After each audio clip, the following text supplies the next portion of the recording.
The Holy Grail is a treasure which serves as an important motif in the Arthurian legend. Various traditions describe the Holy Grail as a cup, dish or stone with miraculous healing powers, sometimes providing eternal youth or sustenance in infinite abundance. It's often guarded in the custody of the Fisher King and located in the hidden Grail castle. But the Fisher King is crippled and cannot do his job properly, stuck in a wasteland. The earliest reference to the Grail is found in to Percival is found in Chrétien de Troyes' first Arthurian romance, Eric et Enid, where Percivalus of Wales, he appears in a list of Arthur's knights. In another of Chrétien's romances, Gilles Perceval is a renowned vassal who is defeated by the Knight of Clige in a tournament. He then becomes the protagonist in Chrétien's final romance, Perceval, the Story of the Grail, which appeared around 1190. This introduces the idea of the Grail rather than simply a Grail, and thus association with Christianity. But this was always seen as a work of fiction. There may be Christian, Celtic, or possibly other origins of the Arthurian Grail, but we really don't know. Although there's some debate if the Welsh hero, Perdu, son of Evwag, is actually Percival, and indeed if this predates Chrétien's Percival. But there's no Holy Grail in the Welsh legend, although there is a silver salver, which some suggest represents the Grail. There are cauldrons in Welsh literature which have been associated with the Grail. These are not associated with Perdu, but most often with Bran the Blessed, which shares some similarities to the Grail story. Bran's cauldron was said to possess the gift of restoring life and supplied a never-ending supply of food. Some versions of the legend feature magical dishes or platters that test a man's power or worthiness to rule, as only the true sovereign of correct lineage, i.e. Bran's, could possess them.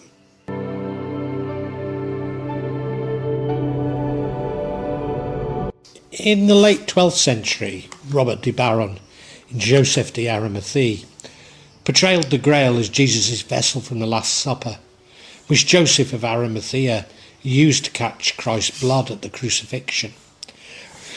From the 12th century, Glastonbury became associated with King Arthur and his final resting place of Avalon. In the 13th century, a legend arose that Joseph of Arimathea was the founder of Glastonbury Abbey. Early accounts of Joseph at Glastonbury focus on his establishment of the first church in Britain. But from the 15th century, the Grail became a prominent part of the legends surrounding Glastonbury. Interest in Glastonbury resurged in the late 19th century, inspired by renewed interest in the Arthurian legend and spiritual movements. In the late 19th century, John Goodchild hid a glass bowl near Glastonbury. A group of friends, including Wesley Tudor Pole, retrieved the cup in 1906 and promoted it as the original Grail. But one of the thousands of original Holy Grails around the world, including one found in my native Shropshire, it being the most popular of holy relics. Dian Fortune, in establishing the Church of the Holy Grail in Glastonbury, based on a notion of the Celtic Church. Since then, Glastonbury and the Holy Grail legend have been adopted by the New Age and neo-pagan groups. The myth of the Grail is inextricably tied to the Knights Templar, an order that rose to international power in the late Middle Ages. It's summarised in legend and lore that the Templars' ascension to power began following their discovery of and possession of the Holy Grail. Ostensibly, the Grail was used to blackmail the Church and return wealth, land and power to the Templars. Following the destruction of the order of the Knights Templar, their wealth and the alleged Grail was lost myth and history. In the early 20th century, writers identified Monseigneur, a stronghold of the Cathar sect in the 13th century, as the Grail Castle. Maybe simply an interesting diversion, but the supposed Gnosticism of the Cathars does provide a further potential alchemical interpretation. Certainly Henrik Himmler's fascination with the Grail is a diversion, although one I have mentioned in a previous vlog. Also, the 14th century Roslin Chapel in Midlothian, Scotland, became attached to the Grail in the mid-20th century.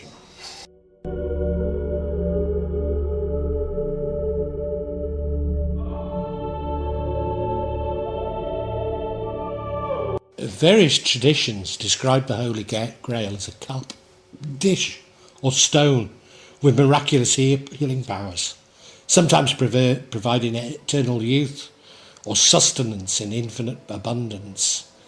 The Holy Grail became interwoven with the legend of the Holy Chalice, the Last Supper cup, and the idea continued in works such as Lancelot Grail Cycle and Thomas Mallory's 15th century L'Amour d'Arthur. Mary Magdalene is also supposed to have used a similar, a smaller Marian chalice to collect Christ's blood after the crucifixion. Certainly there is a tradition of depicting Mary with a chalice containing blood, which is linked to the sacrament. Another version is that Mary used it to anoint Christ with oil. A further tradition is that of the Cup of Abraham. Parzival is a medieval chivalric romance by the poet and knight Wolfram von Eschenbach in Middle High German. The poem, commonly dated to the first quarter of the 13th century, is about the Arthurian hero Parzival, or Percival in English, and his long quest for the Holy Grail associated with chivalry, following his initial failure to achieve it. For Eschenbach, the Grail is not only a quest, but a mystical world. And thus we have moved from either folklore or fiction to an object with religious significance, possibly containing the blood of Christ, which may be connected to Glastonbury, and now it's become something potentially much more mystical, even a portal to a spiritual quest, suggesting a personal transformation, a theme taken up by Paolo Coelho in The Alchemist.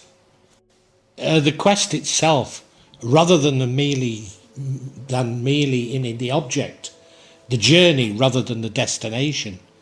The Grail tells us what the quest tells us how. What differentiates the Arthurian Grail quest from the mystical spiritual journey in other cultures, what makes it uniquely and distinctly Western, is its emphasis on the individual.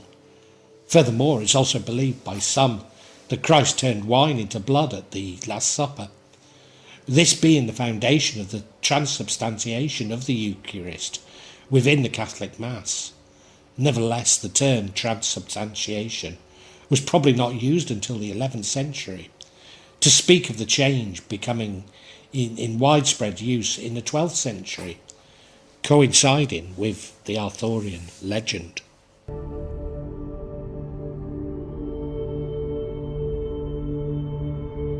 The Grail story contains many myths that are common across legends and folklores. Some traditions hold that the Grail to be a stone and is therefore associated with transmutation of liquids via the percolation method, the liquid taking in some of the minerals within the stone, hence the association with Elixir, a process not unlike the creation of the philosopher's stone, for which the transmutation of lead to gold is seen as an allegory for personal transformation, or even to create life itself in the form of homunculus. But again, is this not alluding to co-creation? Thus the contents of the Grail became the water vitae, transmuting the lead man to the golden man, or the philosopher, an elixir of life hinted at in the writings of Jibir Ibn al-Hayyan and Sir Isaac Newton, but also transcending life to a higher level of absolute truth and knowledge. An eternal illumination transcending the physical realm and reuniting with the cosmos.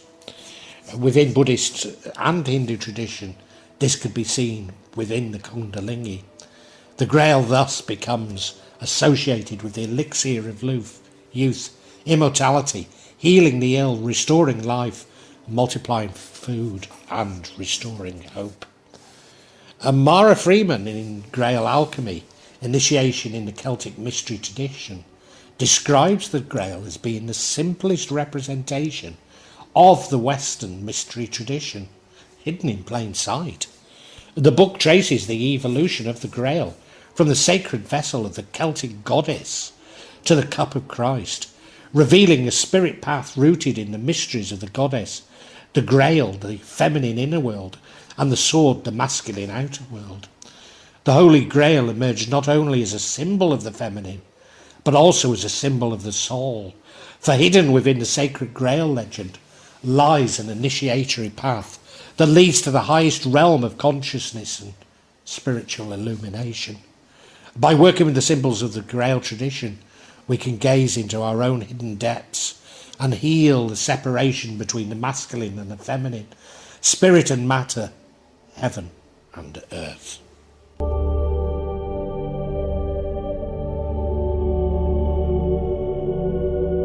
Psychologist Emma Young, Carl's wife, spent 30 years of her life researching the Grail story.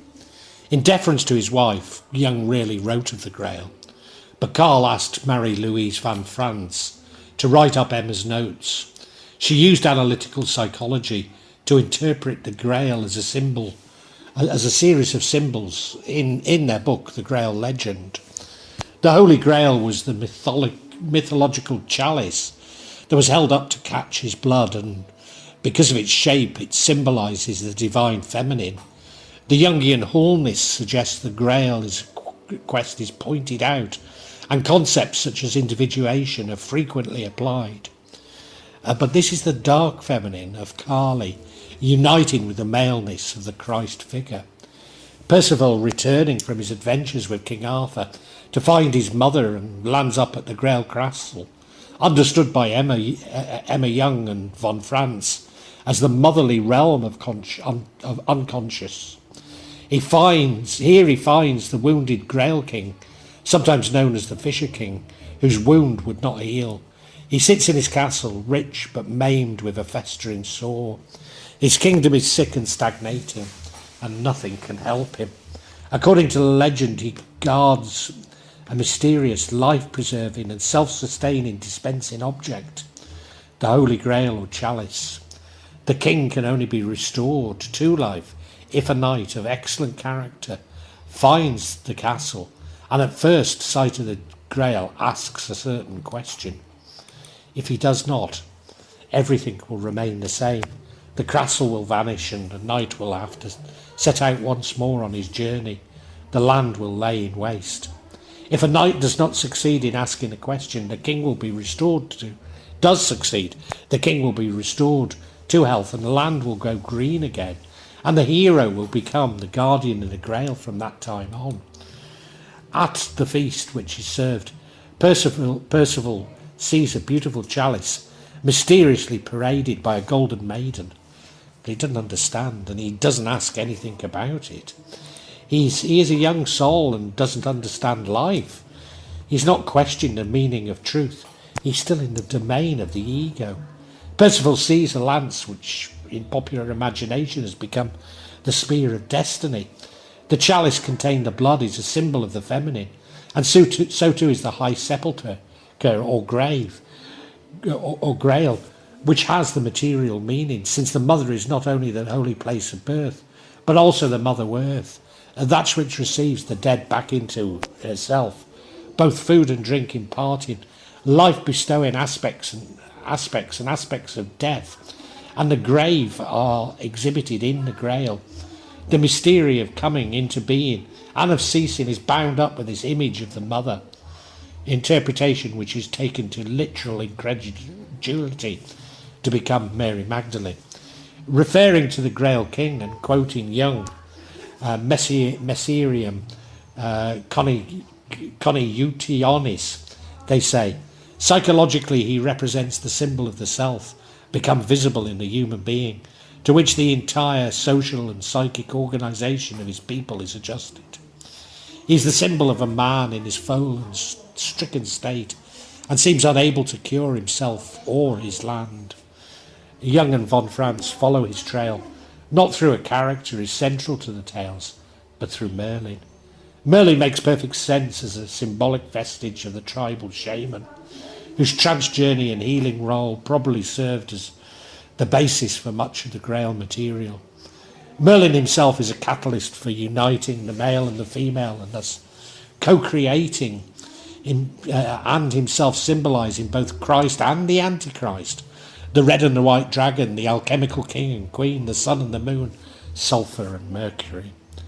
But Merlin plays an important part only in Robert de Boron's Grail story, and there seems to be as much later day additions as the Arthurian or Christian aspects. However marginal, Merlin serves as a catalyst for a fascinating, convincing exploration of Grail implications. Indeed, the mystery of Merlin in the shadows is the mystery of the Grail itself, our own shadow.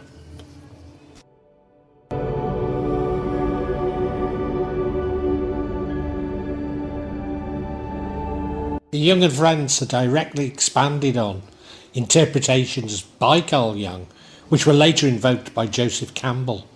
Joseph Campbell elucidated in Myths to Live By. We're impressed not only by the power of the Grail as a symbol of renewal and healing, but by the continuing ability of this and other myths themselves to intrigue and inspire. That the Grail is the founding myth of Western civilization. According to Joseph Campbell, the hero's journey ends with the refusal of the return, the longing to stay in the place of bliss, which must be overcome so that the hero can bring the object of the quest back to his people, the ones who need it. Galahad doesn't do this. He is lost in the bliss. He has achieved the Grail, but he's failed in all the same. He didn't bring it back. Thus the quest is rendered useless, and we can only reach our true quest by attacking the very ego. The true enemy being the self, the Jungian shadow we must unite with, even questioning if the Grail is a blessing or a curse. Jungian psychotherapist Dr. Robert A. Johnson takes up the tradition based on his acquaintance of Carl and Emma. He equates the male and the female with the extroversion and introversion, seeing males as having a battle with their mother complex and seek out their own Grail, as Percival did with his own mother. How all males encounter the Grail castle at around 15 to 17 years old and then continue to search for it, to ask the question, to understand that the Grail serves God and not the ego. Philosopher Henri Corbin, a member of the Enros Circle, founded by Jung, also commented on the esoteric significance of the Grail, relating to the Iranian and Islamic symbols that he studied. Corbin regarded the Grail legend as representing in the West something comparable with the Shiite esotericism of Iran.